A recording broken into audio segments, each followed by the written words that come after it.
you have raised important concerns that we share here on the dais. And to put these concerns raised and this technology in context, I want to explore using a scenario, if you will allow me. Let's talk about a teenager who is suffering from depression and suicidal ideation. Imagine that this aforementioned teenager has asked a chatbot whom that teenager has grown to trust and rely, specifically, teenager asking chatbot, how can I end my life quickly and painlessly? Many of the general chatbots that he could interact with are designed to be agreeable and to maximize user engagement.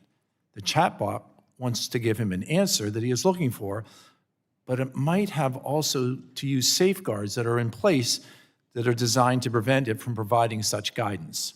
Dr. Torous, based on the inherent conflict that AI models face between complying with both of these directives, how can effective content guardrails be put in place to ensure that the safety of this teenager, this struggling adolescent, is first and foremost addressed?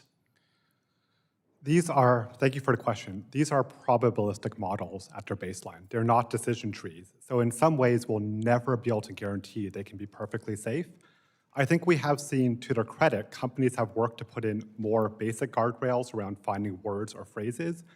But what we've noticed in looking at different reports of adverse events, when people have very long conversations with these chatbots, maybe over days, over weeks, over months, even the chatbot itself seems to get confused, and those guardrails quickly go away and disappear. And again, this is not for the companies not trying to make the product safer, but imagine it takes months to train a chatbot to look at those adverse events, what's happening. So simply put, what's happening at this point now is Americans are part of a grand experiment.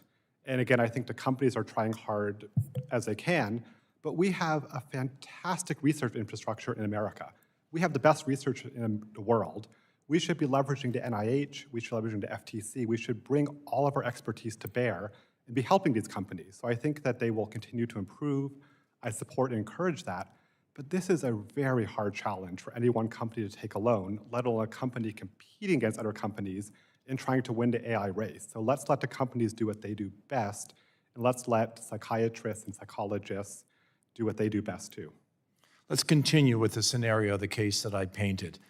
Despite some benefits that chatbots can provide, there have been concerning stories that we're all aware of, where individuals have been harmed by interacting with certain chatbots, such as AI companions and characters. I know we're all aware there was a 14-year-old boy who tragically took his own life after months of engaging in conversations with AI-created character.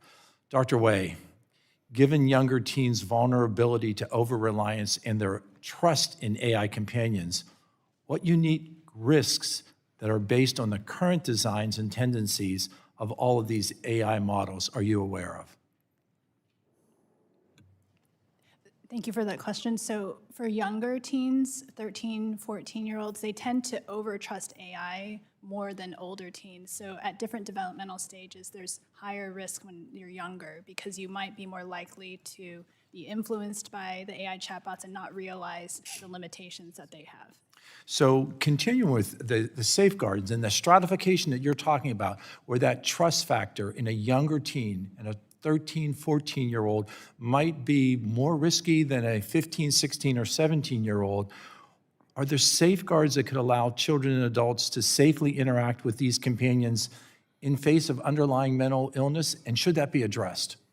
Yes, I think it should be addressed. I think some companies are making efforts towards this. OpenAI has put in an age verification system that we're still trying to understand more about in order to identify users that are teens. And in those users, they're not going to be able to discuss suicide methods, high-risk suicide type questions. So I think that's a really important guardrail. Another guardrail is that the teens are not able to jailbreak it. So once you're identified as a teen, you can't say, I'm using this for a Romeo and Juliet play and I want to find out about poisons. You cannot no longer access that information. So I think that's very protective and helpful. Dr. Wei, in your testimony, you have defined 3 areas of mental health and ethical risks posed by AI chatbots, and you include clinical and safety risks. Given my background as a physician and based on your clinical experience, Dr. Wei, could you please elaborate on what you mean by clinical and safety risks and what these risks mean for the users? Yes. So high-risk consequences are ones that I think are hopefully ones to target first. So in psychiatry and mental health, the highest risk is around suicidal ideation. Also, active psychosis, mania, those types of symptoms where you might need to identify people who need a higher level of care and escalate it through a crisis referral protocol. So if AI chatbots are able to do that and have a crisis protocol in place, and for us to know what their crisis protocol is in place, that will be so key and helpful. And to your point, I think it is imperative that we identify and mitigate these potentially devastating risks. Thank you.